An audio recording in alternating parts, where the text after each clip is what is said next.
Ya Pak Jokowi nggak mau tahu, nggak mau dengar saya dan Pak Jonan.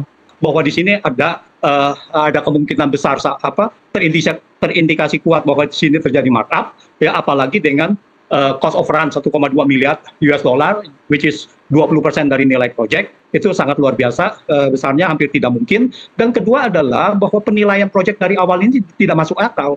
Kita nggak tahu apakah ada transaksi yang sangat besar antara Jokowi dengan Bank Pembangunan Cina itu.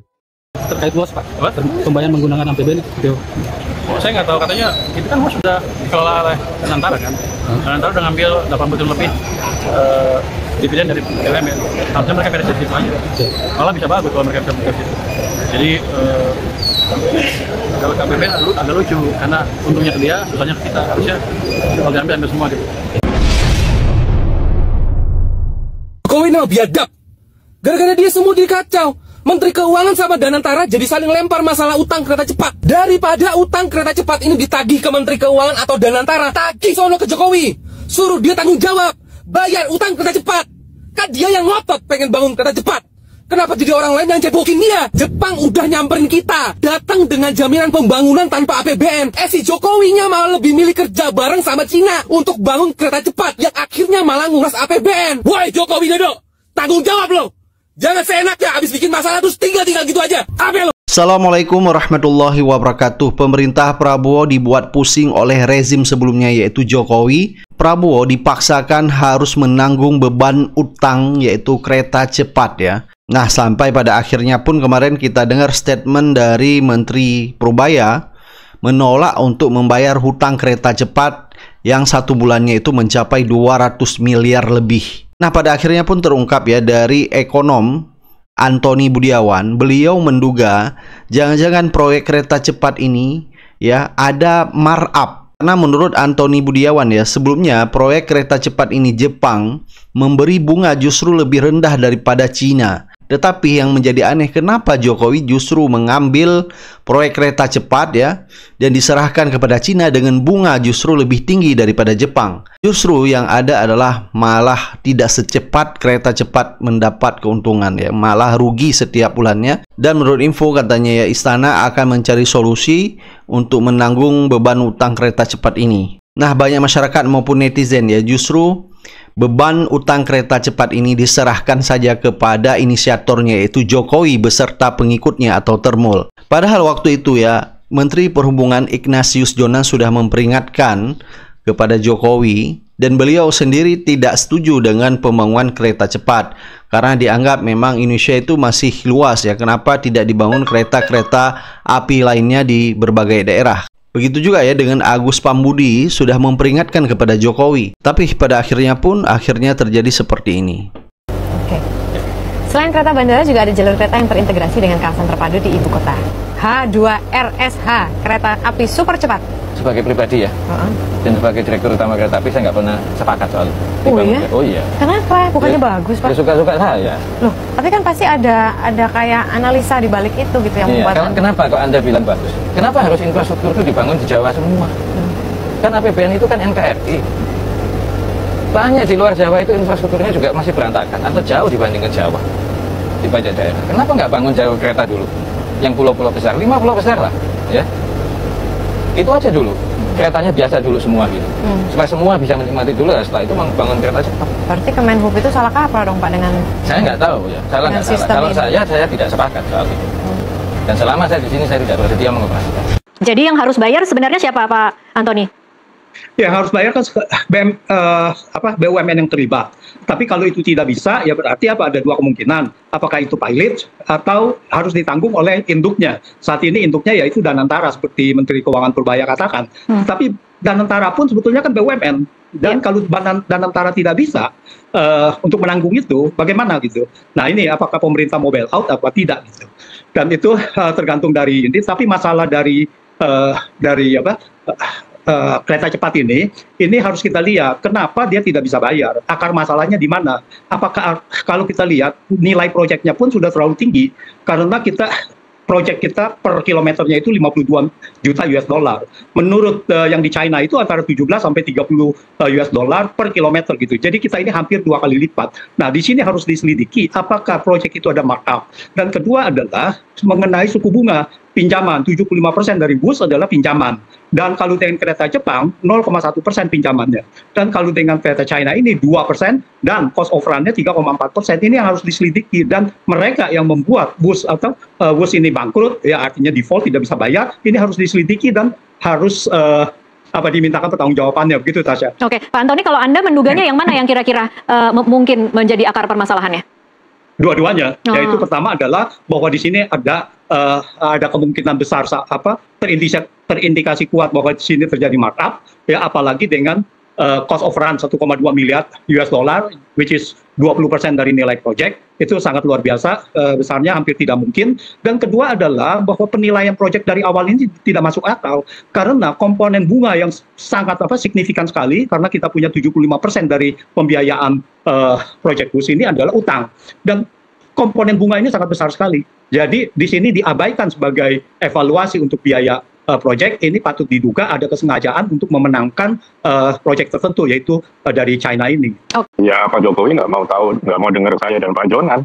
Kan Pak Jonan dipecat, saya dipanggil ke istana dan saya sudah jelaskan bahwa ini mahal sekali, tidak bisa dibayar. Tapi Pak Jokowi nggak tahu bisa.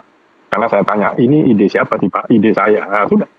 Jadi ya apa yang sekarang terjadi sudah saya ingatkan, clear di istana juga. Pak Jonan pasti juga sudah bicara sebelum dipecat. Nah, jadi maksud saya, ini kan dulunya itu kan Jepang pakai loan, ya kan, bunga 0,01%, ketika dinaikkan 1,5 sudah teriak semua karena tidak bisa kita bayar waktu itu. Nah, itu yang membuat analisnya itu dari UGM sama dari UI. Nah, kemudian tiba-tiba diambil Pak Jokowi dikasih ke Cina, yang bantu itu dari ITB. Nah, bunganya langsung berubah, hitung-hitungan keuangannya berubah. Tambah saya sudah bilang, ya sudah lah, mau sudah dibangun, mau dibangun niat presiden begitu, ya ditanggung saja. Dan terakhir ketika Wika, tadi kan konsorsium BUMN itu Wika ketuanya, tapi kemudian Wika angkat bendera putih sehingga diserahkan pada kereta api. Waktu itu saya tanyakan lagi kepada beberapa pihak, ini uang dari mana? Kalau uang kereta api tidak akan bisa membayar. Dan dia bilang, oh enggak, ini nanti uangnya lewat dari pemerintah. Nah, saya nggak tahu dari pemerintah maksudnya APBN atau apa. Ya sudah, jadi kereta api hanya cash saja, Pak, kasir saja. Tapi ternyata kan tidak. Tahun lalu pendapatan dari PTBA 6 triliun sudah diambil. Nah, nanti terus bagaimana? Nah, sekarang kalau keributan begini, ya saya setuju dengan Menteri Keuangan, yaitu urusannya Danantara, karena sudah diambil alih kan, kereta api ada di bawah Danantara. Nah, jadi ya jangan, saya juga sudah ingatkan bahwa ketika Sri Lanka tidak bisa bayar utang pelabuhannya diambil dan jadi pangkalan militer Cina di sana. Nah, kalau ini nanti tidak bisa bayar, apa Cina mau ambil? Enggak, mungkin Cina akan saya minta pelabuhan di Natuna misalnya. Apa kita mau pakai? Kan ini hal-hal yang sudah saya ingatkan. Dan lalu kejadian. Terus gimana? Hari ini kan banyak pernyataan saya di YouTube, di mana muncul lagi. Itu sudah lama, dari 5 tahun yang lalu. Jadi ya enjoy saja, saya bilang. Oke, Pak Agus, kalau kemudian kondisi saat ini mengingatkan kita lagi bagaimana kisruhnya atau bagaimana, mungkin kalau bisa dikatakan bagaimana berantakannya pengambilan keputusan pada saat memutuskan tender ini, apakah kemudian menurut Anda... Tidak ada tender, Mbak, tidak ada tender. Ini adalah dari Jepang diambil ke Cina, tidak pakai tender. Baik. Malam penunjukan langsung ya Pak Agus berarti? Ya bukan penunjukan langsung, kan ini istilahnya bisnis to bisnis. Ya sudah, ini istilahnya bisnis to bisnis loh, bukan G2G loh. Kalau waktu dengan Jepang itu G2G. Oke, baik. Pak Agus, kalau kemudian melihat kondisi saat ini tidak bisa bayar, menurut Anda perlukah kemudian dimintai pertanggungjawaban bagaimana proses di awalnya? Ya bertanggung jawab presiden kok. Mungkin masih ada sekarang Pak Luhut, coba tanya aja. Kira lagi-lagi karena waktu itu prosesnya di awal itu terjadi pada masa pemerintahan Joko Widodo ya. Mau tidak mau bahwa proyek ini ada tanggung jawab yang harus ditunaikan oleh seorang presiden di masa itu. Dan banyak masukan dari banyak analis, saya kira ya, khususnya para pemikir kebijakan publik, itu mengingatkan bahwa proyek ini akan menjadi proyek rugi. Tapi kan oleh Joko Widodo tetap aja dijalankan. Nah, kalau biasanya kalau sudah banyak kritik dan analisis yang mengatakan bahwa ini rugi, tapi kemudian di satu pihak pemerintah masih jalan terus, ada sesuatu di balik itu. Kita nggak tahu apakah ada transaksi yang sangat besar antara Jokowi dengan Bank Pembangunan Cina itu. Siapa saja sih biang kerok penyebab masalah terjadinya kereta api cepat yang akan membebani rakyat sepertinya sepanjang masa. Kita ketahui bahwa proyek kereta api cepat sebenarnya studi kelayakannya sudah ada sebelum Presiden Joko Widodo. Pemerintahan sebelumnya melakukan studi kelayakan atas bantuan pemerintah Jepang tentang 2 jalur kereta api cepat yang direncanakan, yaitu Jakarta-Surabaya dan Jakarta-Bandung. Jakarta-Bandung dari hasil studi Jepang sudah menyatakan bahwa ini betul-betul tidak layak. Kalau Jakarta-Surabaya itu layak tapi bisa dilakukan sedikit subsidi agar menjadi layak. Itu kesimpulan pemerintah Jepang.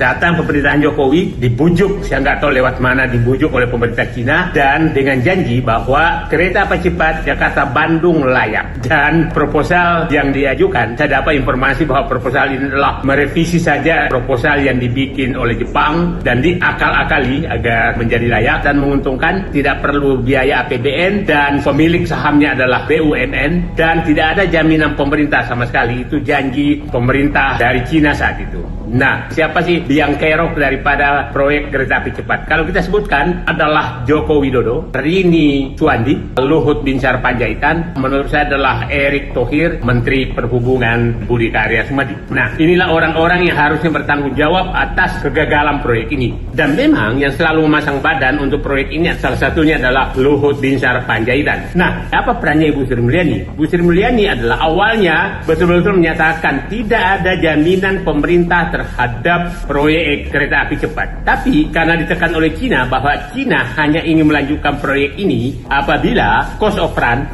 itu adalah peningkatan anggaran yang sekitar 20-an triliun lebih, itu dijamin dan ditanggung pemerintah. Akhirnya Sri Mulyani mengeluarkan, saya yakin perintah Joko Widodo mengeluarkan jaminan atas persetujuan DPR. DPR juga bertanggung jawab bahwa utang kereta api cepat ditanggung, dijamin oleh negara. Artinya apabila proyek kereta api cepat tidak mampu membayar, maka pemerintah yang akan membayar utang kereta api cepat Jakarta-Bandung. Nah, artinya seluruh rakyat Indonesia menjamin proyek ini, walaupun tidak pernah naik sama sekali. Orang Papua, orang Sulawesi, orang Aceh, orang apa, seluruh rakyat Indonesia akan ikut membayar proyek ini walaupun gagal. Dan dari awal kita sudah mengingatkan bahwa ini gagal. Tapi keras kepalanya Joko Widodo, Luhut Binsar Panjaitan, Rini Suwandi, Erick Thohir, Sri Mulyani menyebabkan kita semua terbebani oleh proyek kereta api cepat. Ya, memang problem yang diciptakan oleh Jokowi ini terlalu banyak. Jadi banyak hal yang dia terbebani. Dari mulai soal gaya, dari mulai soal produk Jokowi yang mangkrak, ya kan?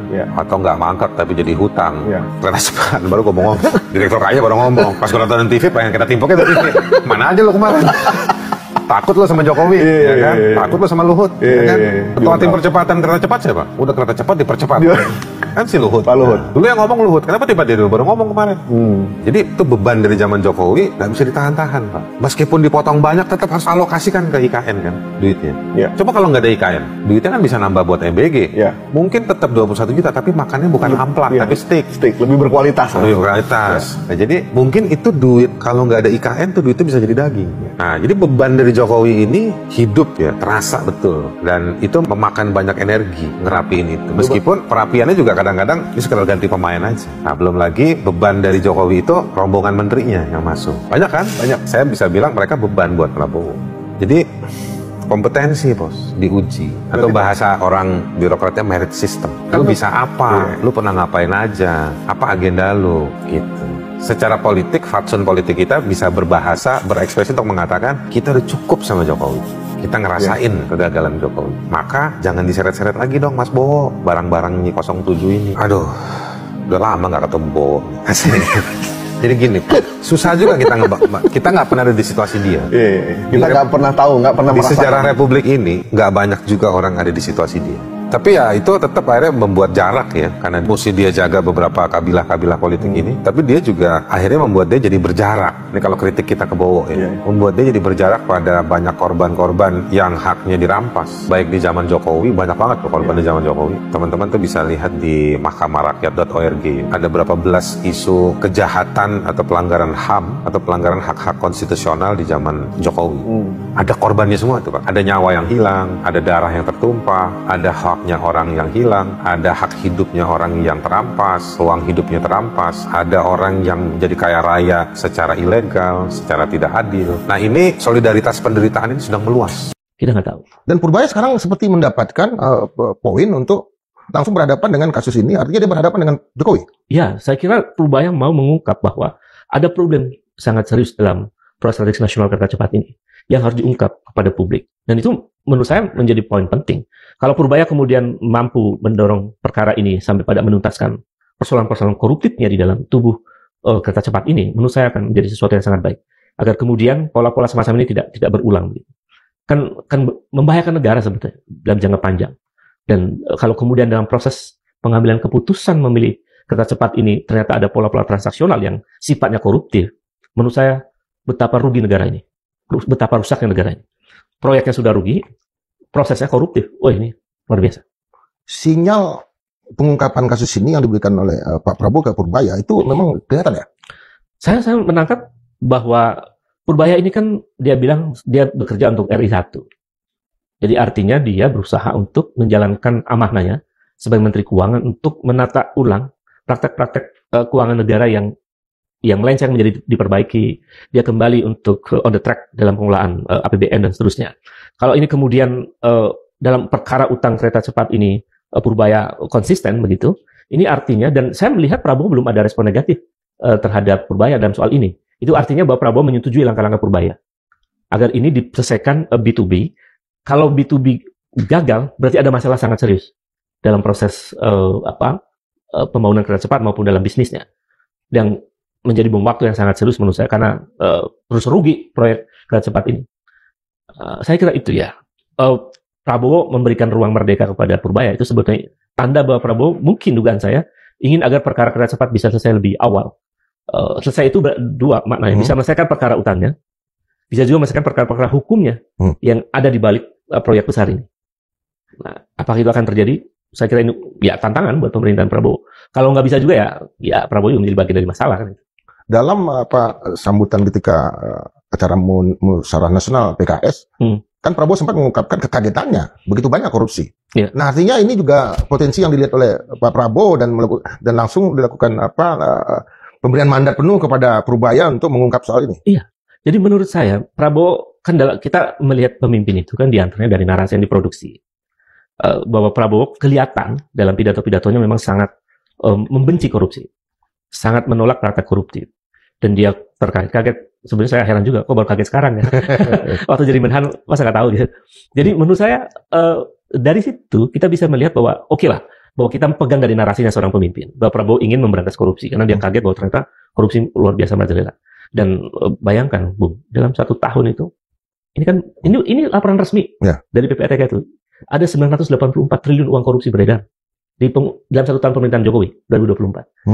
Itu kan sebetulnya angka sangat besar.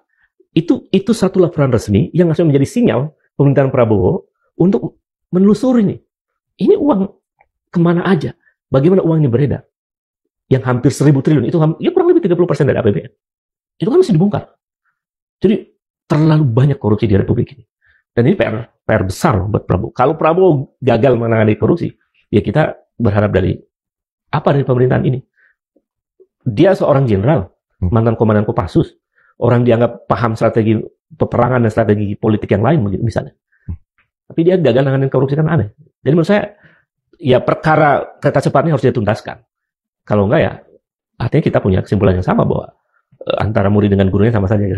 Kalau kita daftar list nama, kan ada juga Mas Dido mengelis sejumlah nama yang terkait dengan proyek ini yang harus bertanggung jawab. Itu kalau Bung Ubed siapa aja?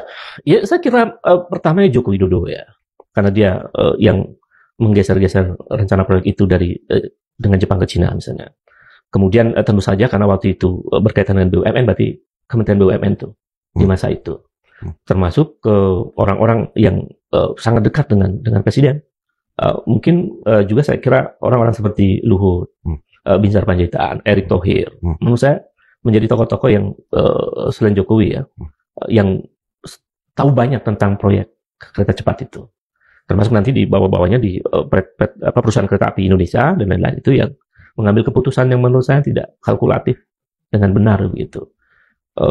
Bayangkan proyek yang saya juga heran sekali berperusahaan canggih Cina ya, dan perusahaan bagus yang dibangun oleh Jonan waktu itu kereta api ini, kok gagal merumuskan sebuah proyek besar yang kemudian kan terbukti terjadi pembengkakan. Dan Jonan kan juga waktu itu yang menolak ya? Jonan menolak. Dan yang korbannya juga salah satunya Andrinov Caniago kan? Iya, betul. Yang menolak juga? Menolak mereka. Jonan menolak. Jadi sebetulnya sayang PT Kereta Api ini, KAI ini, yang sudah dibangun sedemikian bagus oleh masa Jonan, gara-gara langkah-langkah ini bisa meruntuhkan, kan menguras uang bisnis kereta api yang lain. Kalau harus menanggung kerugian perusahaan 4,1 triliun tiap tahun, ini sekarang satu semester aja sudah 1,6 triliun kerugiannya kereta cepat itu. Karena dalam 1 tahun hanya bisa laku 6 juta, perkiraannya sekitar 6 juta lembar karcis. Sementara kebutuhannya untuk mengelola kereta ini jauh lebih besar. Jadi kita mengalami kerugian sekitar 4,1 triliun dalam 1 tahun itu.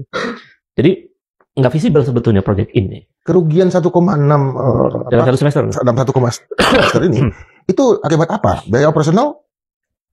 Kalau itu kan pertama karena kita membangun kereta cepat ini dengan utang. Oke. Dengan utang berarti kita harus bayar bunga utang dan bayar angsuran. Satu.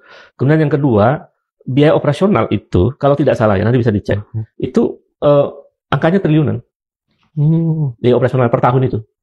Semua ya, dari perawatan, dari macam-macam lah untuk biaya kereta cepat itu. Sementara pendapatannya nggak nyampe gitu. Iya. Nggak nyampe target. Sehingga kita mengalami kerugian sekitar 4,1 triliun dalam 1 tahun itu.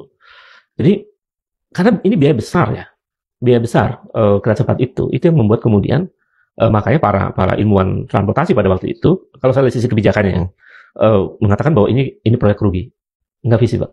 Termasuk Pak Jonan menolak dan termasuk Andrianov ya, saya dengar juga sempat menolak dan lain pada waktu itu. Itu karena rasional kita rugi. Bagaimana kita merasa gagah bangun kereta cepat itu, tapi sementara membuat perusahaan-perusahaan negara itu bangkrut nanti. Itu nggak visible, makanya ditolak. Yang visible itu sebetulnya kalau mau kereta cepat sekaligus, Jakarta-Surabaya misalnya. Jarak yang jauh dan itu orang pasti banyak yang juga akan membeli kereta itu. Jadi saya kira itu ya, Bung Indra. Orang-orang bertanggung jawab dari kebijakan ini perlu dimintai keadilan di situ, atau dimintai pertanggungjawabannya. Karena menjadi beban negara dan ya harus mencari solusi terbaik dari perkara ini. Artinya, ada proses hukum untuk mengadili Jokowi? Ya saya kira pemimpin itu atau presiden bisa diadili karena kebijakannya yang merugikan negara, karena merugikan rakyat banyak, misalnya. Karena menjadi beban negara. Lalu apalagi kemudian ditemukan praktek-praktek transaksional yang bersifat koruptif.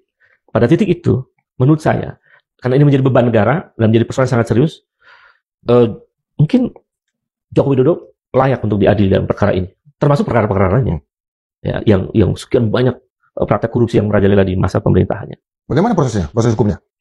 Saya kira mulai dari perkara-perkara yang sudah dilaporkan masyarakat kepada KPK, termasuk yang laporan yang kami sampaikan ke KPK. Proses hukum dilihat dari situ sebetulnya. Tinggal dipanggil mereka, mantan presiden ini dipanggil oleh KPK misalnya, dimintai keterangan, termasuk anak-anaknya, menantunya dan lain-lain. Menurut saya dari situ, kalau kita mau negara ini beradab kan pakai proses hukum yang benar. Kalau kemudian merasa bahwa dia nggak bersalah, ya buktikan di pengadilan. Kan gitu. Saya kira prosesnya semacam itu yang, dan kita mesti belajar dari negara lain yang lebih maju dalam soal penegakan hukum. Indeks penegakan hukum kita hanya 0,53, Bu. Jadi merah gitu rapornya. Kita mesti belajar dari Korea Selatan dalam soal pengadilan untuk mantan presiden. Korea Selatan terlalu banyak presiden masuk penjara. Tapi itu poin yang sangat penting buat negara Korea Selatan menjadi maju. Karena ada kepercayaan internasional bahwa supremasi hukum di Korea Selatan jalan. Sementara di kita, ketika elit kekuasaan sudah berakhir dan ternyata banyak dosa-dosa politik dan hukumnya, tapi tidak pernah diadili, menurut saya itu bencana besar buat negeri ini, akan terus berlanjut. Citra bangsa ini di mata dunia akan terus negatif. Karena itu menurut saya, pintu untuk memproses mantan presiden Jokowi diadili itu sangat mungkin melalui KPK. Kalau KPK sudah tidak dipercaya lagi, bisa lewat Kejaksaan Agung. Kalau lembaga-lembaga hukum ini sudah tidak percaya lagi, ya bagaimana mungkin kita bisa melarang rakyat menggunakan caranya sendiri? Artinya itu jika proses hukum gagal ya? Iya.